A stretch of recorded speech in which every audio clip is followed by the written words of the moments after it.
Hello everyone, তোমাদের সবাইকে স্বাগতম। আজকে আমরা দেখব ট্রায়াঙ্গেলের এরিয়া বের করার 4টি সহজ ও কার্যকরী পদ্ধতি। এই 4টি technique school, college, admission test এমনকি চাকরির পরীক্ষাতেও দারুণভাবে কাজে লাগে। তোমাদের সাথে আছি আমি জয়। চলো শুরু করা যাক। ট্রায়াঙ্গেলের এরিয়া বের করার 4টি ভিন্ন উপায়ের মধ্যে প্রথম উপায়টা হচ্ছে আমাদের সবার সুপরিচিত, যেটা আমরা ছোটবেলা থেকে করে আসতেছি, যেটার নাম দিছি সাধারণ formula, half into base into height, অর্থাৎ হাফ ইন্টু ভূমি গুণ উচ্চতা। এখানে বি হচ্ছে ভূমি আর এইচ হচ্ছে উচ্চতা। এই ফর্মুলা দিয়ে আমরা একটা উদাহরণ করে পরবর্তী 3টা ইম্পর্টেন্ট পদ্ধতিতে চলে যাব। সো আমরা উদাহরণ এটা সলভ করি। এখানে কি বলছে, বেস অর্থাৎ ভূমি হচ্ছে 8 সেন্টিমিটার আর হাইট হচ্ছে 5 সেন্টিমিটার। সো এরিয়া বের করতে বলছে। সো আমাদের সূত্র কি, যখন ভূমি এবং উচ্চতা দেওয়া থাকবে তখন আমরা সূত্র ইউজ করব এটা, হাফ ইন্টু ভূমি গুণ উচ্চতা। ভূমি কত 8 আর উচ্চতা কত 5। দেন এটাকে আমরা ক্যালকুলেশন করে পাবো 20 সেন্টিমিটার স্কয়ার। ঠিক আছে, আশা করি প্রথম ফর্মুলাটা বুঝছো। যেহেতু আমরা ছোটবেলা থেকে করে আসতেছি তাই এটা নিয়ে আমি বেশি কথা বললাম না। এই প্রথম ফর্মুলার একটা ট্রিপস মনে রাখবা। ট্রিপসটা হলো যখন বেস এবং হাইট দেওয়া থাকবে তখন আমরা এই ফর্মুলা ইউজ করব। ঠিক আছে, এখন আমরা ইম্পর্টেন্ট পদ্ধতিগুলো দেখব। ত্রিকোণমিতিক ফর্মুলা। চলো ফর্মুলাটা কি দেখি। যদি ট্রায়াঙ্গেলের 2টা বাহু এবং তাদের মধ্যবর্তী কোণ থেটা দেওয়া থাকে তখন ক্ষেত্রফল নির্ণয়ের ফর্মুলা হবে half into AB into sine theta. এটার মানেটা আমি বুঝাই দিচ্ছি। দেখো এখানে এবি মানে বোঝানো হচ্ছে ত্রিভুজে যে 3টা বাহু আছে ওই 3টা বাহুর মধ্যে যে কোনো 2 বাহুর দৈর্ঘ্যের গুণফল। কি বললাম, যে কোনো 2 বাহুর দৈর্ঘ্যের গুণফল। এখানে এ ইন্টু বি হবে কথা নেই, বি ইন্টু সিও হতে পারে, সি ইন্টু এ হতে পারে, মানে যে কোনো 2 বাহুর দৈর্ঘ্যের গুণফল ইন্টু সাইন থেটা। থেটাটা হবে আমরা যে 2 বাহু নিয়ে কাজ করব ওই 2 বাহুর মধ্যবর্তী কোণ। যেমন দেখো এখানে ফর্মুলা অনুযায়ী half into A into B into sine theta, অর্থাৎ এ বি এর মধ্যবর্তী কোণ। ঠিক আছে, থেটা। আমরা একটা উদাহরণ করি আরো ভালোভাবে ক্লিয়ার হবে।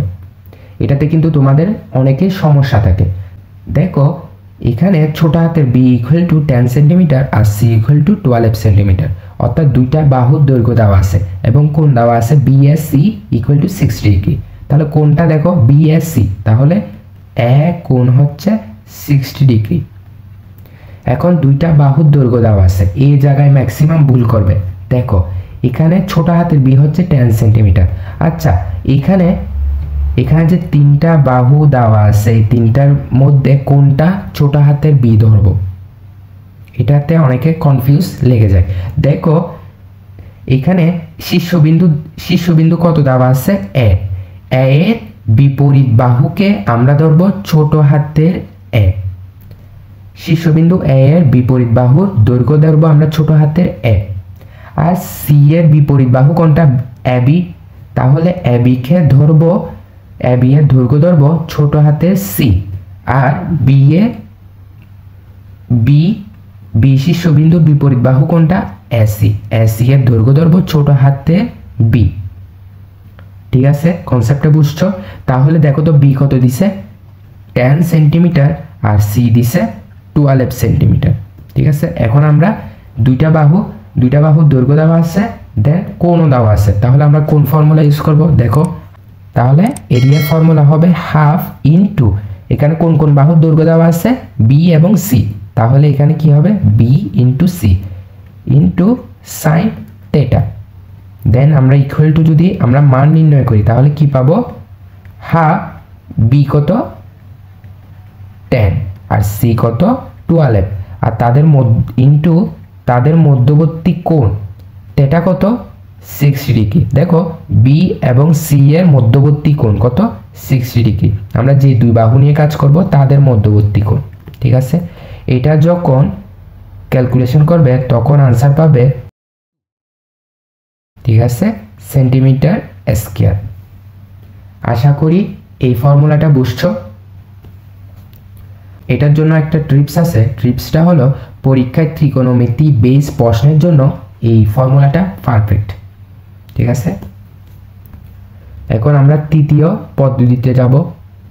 তৃতীয় পদ্ধতিটা হলো হ্যারনসের ফর্মুলা। চলো হ্যারনসের ফর্মুলাটা দেখি। যদি ট্রায়াঙ্গেলের তিনটা বাহু এ বি সি দেওয়া থাকে তখন আমরা এরিয়ার ফর্মুলা ইউজ করব root over S into S minus A into S minus B into S minus C. আচ্ছা, এখানে এস মানে কি বোঝাচ্ছে? দেখো, এস মানে বোঝাচ্ছে হলো অর্ধ পরিসীমা। কি বোঝাচ্ছে? অর্ধ পরিসীমা। তাহলে এখানে আমরা পাবো এস ইকুয়াল টু পরিসীমা ডিভাইডেড বাই 2, তাই না? হ্যাঁ, তাহলে ত্রিভুজের পরিসীমার সূত্র কি? তিন বাহুর যোগফল। তাহলে আমরা তিন বাহু কত? A plus B plus C divided by 2। যখন হাইট দেওয়া থাকবে না এবং তিন বাহুর দৈর্ঘ্য দেওয়া থাকবে তখন হ্যারনসের ফর্মুলা ইউজ করবে তোমরা, ঠিক আছে। তাহলে আমরা একটা উদাহরণ করি এটা দিয়ে। প্রথমে যেহেতু এখানে তিনটা বাহুর দৈর্ঘ্য দেওয়া আছে তাহলে আমরা ফর্মুলা ইউজ করব root over S into S minus A into S minus B into S minus C. এই ফর্মুলাটা ইউজ করার জন্য আমাদের প্রথম কাজটা কি হবে? এস বের করা। এস মানে কি? অর্ধ পরিসীমা।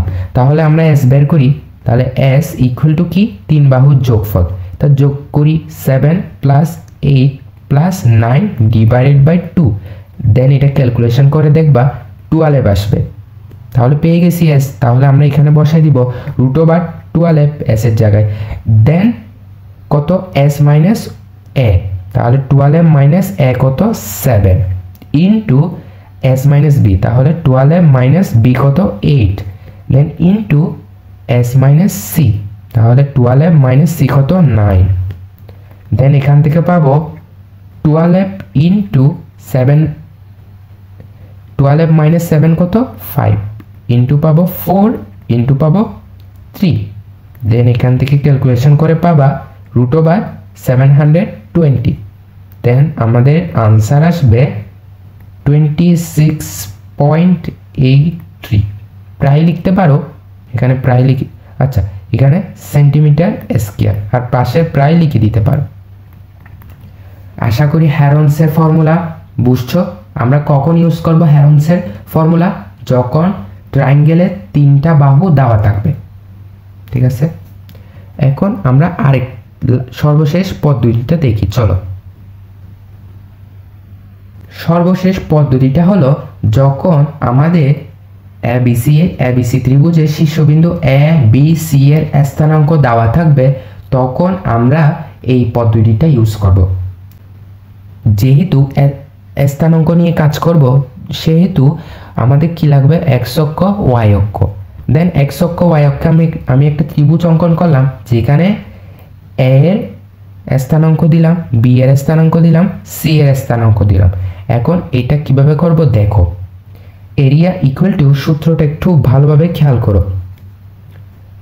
হাফ, প্রথমে হাফ দিবা, দেন একটা দাগ দিবা। এটা দাগ না, এটা মডুলাসের চিহ্ন। কেন দিচ্ছি বলবো। দেন হচ্ছে আমরা এখানে যে তিনটা শীর্ষবিন্দুর মধ্যে যে কোনো একটা বেছে নিব। মনে করো আমি এ বেছে নিলাম, ঠিক আছে। দেন এ এর স্থানাঙ্ক লিখব। উপরে লিখব এক্স এর স্থানাঙ্ক x1, নিচে লিখব y এর স্থানাঙ্ক y1, ঠিক আছে। দেন পরের কাজটা হবে ঘুরতে হবে আমাদের অ্যান্টি ক্লকওয়াইজ মানে কোন দিকে? আচ্ছা, অ্যান্টি ক্লকওয়াইজ মানে ঘড়ির বিপরীত দিকে, ঠিক আছে। ঘড়ি কোন দিকে ঘুরে? এদিকে। তাহলে আমাদের ঘুরতে হবে কোন দিকে? বিপরীত দিকে, অর্থাৎ এদিকে। দেখো এখানে এরপর আমরা সিতে যাব না, সিতে গেলে এটা ঘোরা হয়ে যাবে এরকম, অর্থাৎ ক্লকওয়াইজ। আমরা কিভাবে যাব? Anti clockwise. তাহলে কোন দিকে যাব? এর থেকে বি। দেন এখানে লিখব বি এর স্থানাঙ্ক, তাহলে x2, নিচে লিখব y2।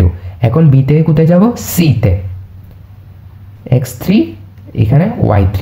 এখনো শেষ হয়নি, সি থেকে আমি আবার এতে যাব, যেখান থেকে শুরু করছি ওইখানে ফেরত যাব আবার। দেন এর স্থানাঙ্ক লিখব, ঠিক আছে।